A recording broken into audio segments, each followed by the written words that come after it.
and we were able to arrest him without incident. Everyone was safe. I'm so glad no one got hurt. Your job can be very dangerous at times, Officer Good Guy. Yes, it can, but most of the time we are helping others.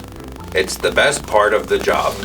Oh, hi, Miss Donna. Hi, Officer Good Guy. What's new? Hi, Rudy. Officer Good Guy was just sharing how they had to make an arrest yesterday, but everyone was okay. Right, Officer Good Guy? That's correct, Miss Donna. It was a good day. Wow. Hey, did you take him to jail? I mean, how many years is he getting? What'd he do? What'd he do? Is it like TV? Tell me, Mr. Officer Good Guy. Whoa. Slow down, Rudy. We took him to holding, where he will wait to go to trial. He will have a lawyer to defend him, and the judge and jury will decide if he's guilty or not. Then, if he is, they will decide if he goes to prison and for how long. I can't tell you any more because the case is still under investigation. Wow. Boy, that's different than the Joseph story you told last week, Miss Donna. He didn't do anything and he got thrown in jail. You know, Miss Donna, I feel sorry for Joseph.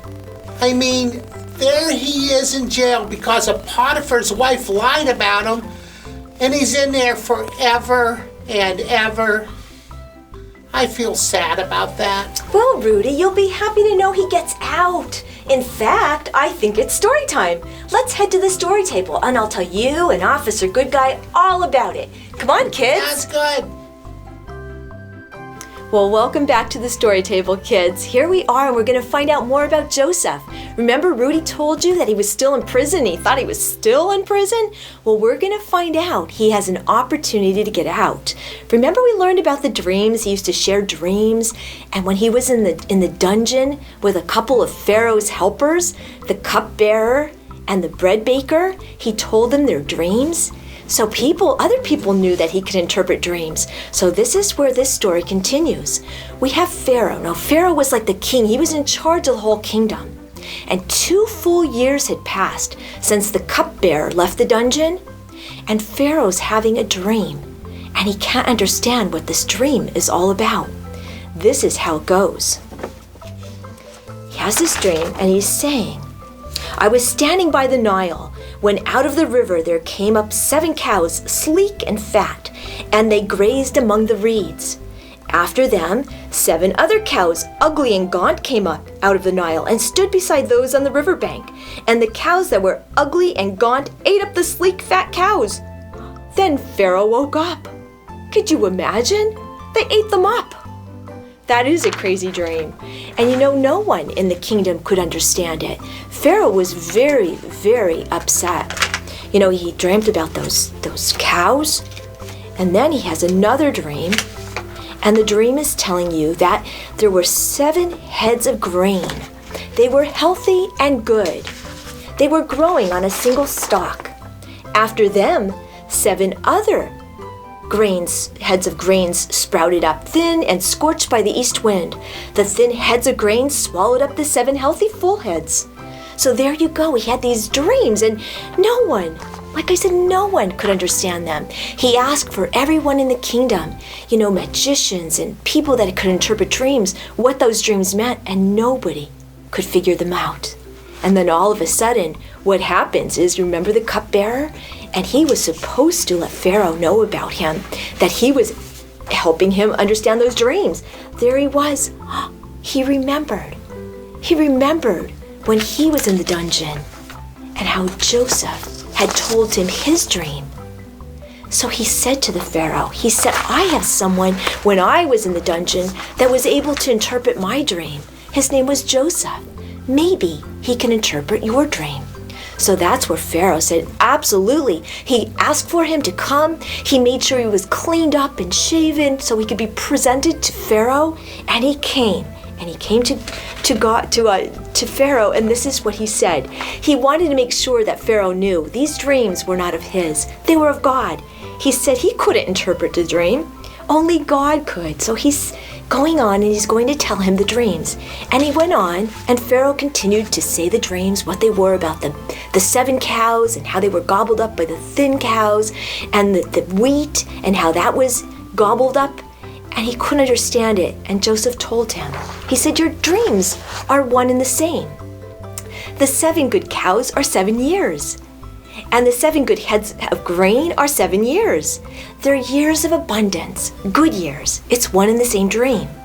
The 7 lean, ugly cows that came up afterward are 7 years, and the 7 worthless heads of grain scorched by the east wind, they are also 7 years. And those 7 years are 7 years of famine.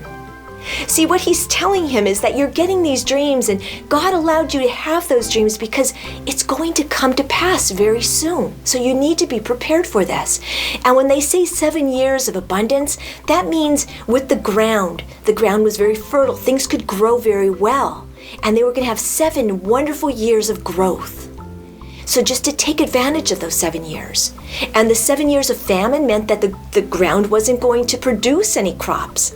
That could have been maybe insects, or it could have been lack of rain, or something happened with the soil. See, they didn't have things like we have today, boys and girls. So they had to depend on the nature, and if the weather was good, and if there were no pests and different things like that, they depended on that. So he's telling him that you're going to have 7 years of abundance, 7 years of good things, good growth, and 7 years of famine where there's not going to be any growth in that 7 years.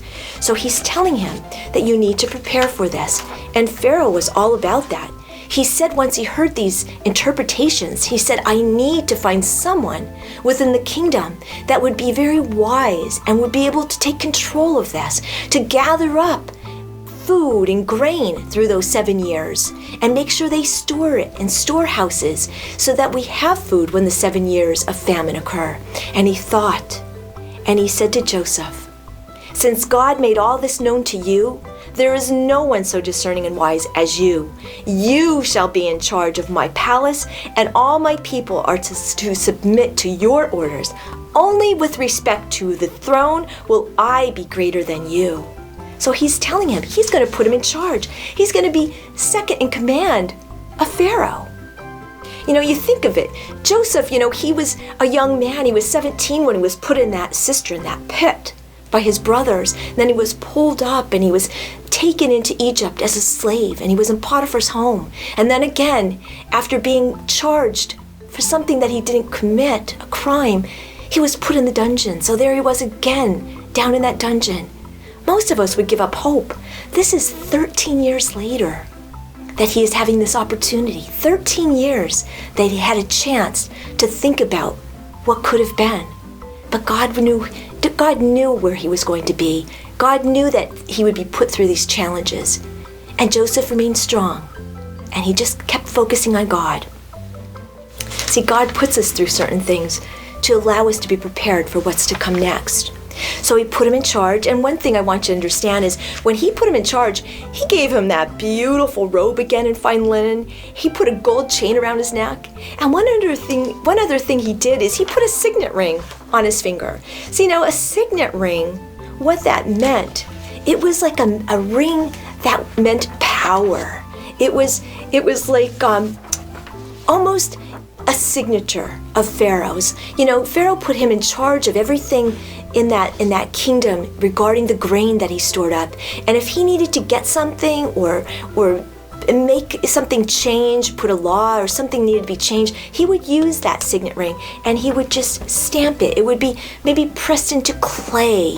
It would leave that imprint, or maybe it was pressed into wax, but you would see that impression from that signet ring. And that was saying that it was okay. Pharaoh gave the okay for that to be done. So that really put him in a very powerful position. So we learn that he continues to gather, all the resources throughout the kingdom, and he starts to store them up. And what happens next is the 7 years of famine start. And we learned that doesn't just affect Egypt. That affected the whole world, the whole kingdom. Everyone was going to be affected. And what we find out is that Jacob's other sons, Joseph's 10 brothers, are going to be impacted by this as well. And their father finds out about the grain in Egypt, and he's telling his sons to go there and get food for the family. Otherwise, we'll starve. We'll die. So that's kind of where we're going to end this story. Joseph's brothers are going to go to Egypt. All right, they're going to be there. And who are they going to find? Joseph. And that's what we're going to find out next week when we tune in. We're going to see, how did Joseph respond to his brothers? Did he know his brothers? What's the rest of the story? So tune in and check back with me. Now we're going to go to the Lord in prayer, and we're going to check back with Rudy and Officer Good Guy. Dear Heavenly Father, we thank you for this opportunity, that we had the opportunity just to learn a little bit more about Joseph's story. We learned about all the time that he spent in that dungeon, those 13 years. And he continued to press into you, dear Lord. He didn't give up hope. He had faith. And we knew, God, that you saw his life and what he needed to go through. You allowed that to happen to him. Let each and every one of us that is watching this to remember that we're going to go through challenges in our lives. We might be put into situations that are not comfortable. But when we know that God is with us at all times, we can get through everything. We thank you, dear Lord, for being our God. We're so blessed to be your children. We ask all of our prayers before you, and we ask all this in Jesus' precious name. Amen. Great story, Miss Donna. It's great because it's true. Yes, it is. The Bible has many great stories in it, and all of them are true. I especially like the part where Joseph got a special ring. You know, Miss Donna, Underdog has a special ring, and Green Lantern also has a special ring. Hey, do you think Joseph's ring had some special powers also? Well, kind of. It gave him the power to give orders and instructions. We are going to make our own signet ring in PLAID Kidz Crafts tomorrow. Officer Good Guy, do you have a special ring you wear? No, Miss Donna, but I do investigate crime rings. How about we say goodbye to the kids, everybody? Bye, kids. Bye, kids. Bye.